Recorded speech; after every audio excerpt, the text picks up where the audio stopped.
એ ગુજરાત કે જ્યાં શિક્ષકોની ઘટ છે, ઓરડાઓમાં મરમ્મત નથી થઈ, ઓરડાઓની પણ અહીંયા ઘટ છે. અને ઓરડાઓની જો ઘટની વાત કરું, એ આંકડો આપું તમને તો 2015માં પ્રાથમિક શાળાઓમાં 8,388 ઓરડાની ઘટ હતી. 2018માં આ ઘટ વધી પણ ગઈ, 18,573 ઓરડાની ઘટ થઈ. 2020-21માં 972 ઓરડા બનાવવામાં આવ્યા છે, પરંતુ હજુ પણ જે ઘટ છે 19,128 ઓરડાની પણ ઘટ છે.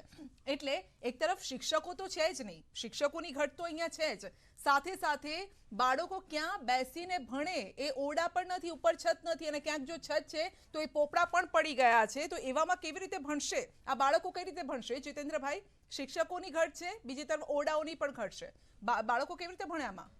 પરિમલભાઈએ હમણાં કીધું કે આ પ્રવાસી શિક્ષકોની ભરતી કરવાની છે, વિદ્યાસહાયકની ભરતી કરવાની છે, પણ એ વિદ્યાસહાયકોની ભરતીની મંજૂરી 2018માં થયેલી, બરોબર છે, અને 2022માં જ કેમ એમને યાદ આવ્યું કે ભાઈ હવે ભરતી કરવાની છે?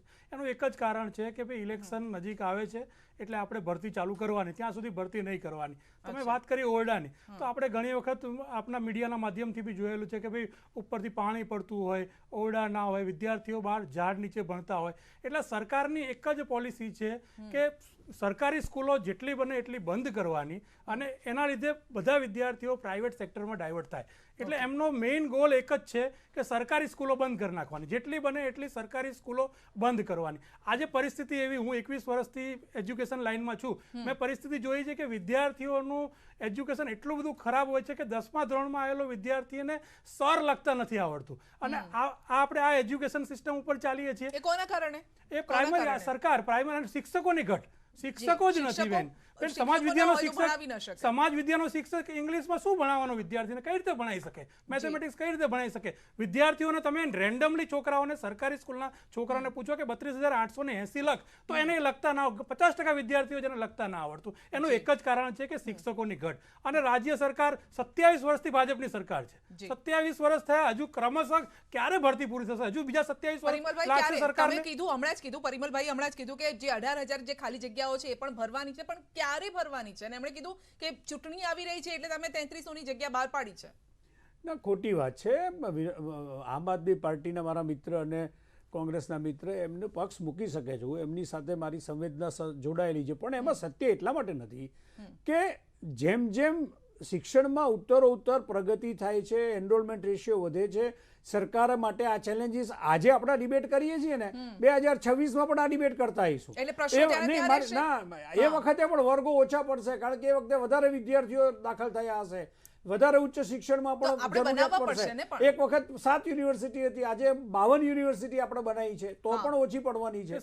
કુલ મળીને શિક્ષણની અંદર મારું એટલું ચોક્કસ માનવું છે કે જેમ પહેલા ભયભીતિ હતી કે આ 3300 જે શિક્ષકોની નિમણૂક થવાની છે એમાં મોટા ભાગે બદલીવાળા હશે, અને જૂના જે ગ્રામ્ય કક્ષાએથી સ્થાન ફેર કરીને આવવાના છે એને, એટલે કુલ મળીને જે જગ્યાને જોવામાં આવે તો નવી નિમણૂક તો 150 જ થવાની છે. તો તમે જોયું એની ઉપર પણ હવે તો હાઈકોર્ટે પ્રશ્નાર્થ મૂકી દીધો, એટલે 3300 નવી જગ્યાઓ ભરાવાની છે. કુલ મળીને એક વાત ચોક્કસ છે, જે તમે વાત કરી ઓરડાઓની, એમાં પણ રાજ્ય સરકાર નવી સ્કૂલો પણ બનાવે છે. આ વખતે મ્યુનિસિપલ કોર્પોરેશનમાં 22 નવી સ્કૂલો બનવા જઈ રહી છે. એટલે એવું નથી, ક્યાંક તકલીફ હશે તો ક્યાંક સારા સમાચાર પણ છે. પણ માનનીય શિક્ષણ મંત્રીશ્રી અને માનનીય મુખ્યમંત્રીશ્રીએ ઓપન ફોરમમાં કહ્યું છે કે શિક્ષણમાં અને આરોગ્યમાં આપણે કોઈ સમાધાન કરવા માંગતા નથી. આ વખતના બજેટમાં પણ દેખાય છે. આપણે સ્માર્ટ રૂમ તરફ જઈ રહ્યા છીએ, આપણે સ્કિલ ડેવલપમેન્ટમાં જઈ રહ્યા છીએ. કુલ મળીને મને લાગે છે કે આવનાર સમયમાં જે કોઈ પણ તકલીફ, ખાસ કરીને અત્યારે જે આપણા તમારી પેનલના જે વિદ્યાર્થી મિત્રો જે ટેટના ઉમેદવાર એમની પોતાની માગણી લઈને આવ્યા છે, હું એમને આશ્વાસન આપું છું કે સરકારમાં એમની લાગણી પહોંચી છે. મેં પણ લાસ્ટ ડિબેટમાં ન્યૂઝ 18માં હતો, પછી સરકારમાં એ લાગણી પહોંચાડી છે. સરકાર ખૂબ જ ચિંતિત છે, અને આવનાર સમયમાં હવે કોરોનાનો સમય પૂર્વવત થવા આવ્યો, નીકળી ગયા પછી પૂર્વવત સ્થિતિ જ્યારે તરફ ગુજરાત જઈ રહ્યું છે, ત્યારે સંધ્યાજી હું પણ તમને કહીશ કે આ સમયની અંદર જેટલી પણ સરકાર મદદ કરવા માગે છે એટલી થશે.